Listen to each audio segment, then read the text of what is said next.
தேனி மாவட்டம் கம்பம் அருகே சுருளி அருவியில் ஏற்பட்ட வெள்ளப்பெருக்கு காரணமாக சுற்றுலா பயணிகள் குளிக்க தடை விதிக்கப்பட்டுள்ளது. கம்பம் மேற்கு தொடர்ச்சி மலைப்பகுதியிலும் அரிசிப்பாறை, ஈத்தங்காடு, தூவனம் அணை பகுதியிலும் இன்று கனமழை பெய்தது. இதனால் சுருளி அருவியில் வெள்ளப்பெருக்கு ஏற்பட்டுள்ளது.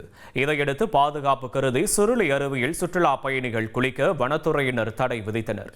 நீர்வரத்து குறைந்த பின்னரே பொதுமக்கள் குளிக்க அனுமதிக்கப்படுவர் என வனத்துறையினர் தெரிவித்துள்ளனர்.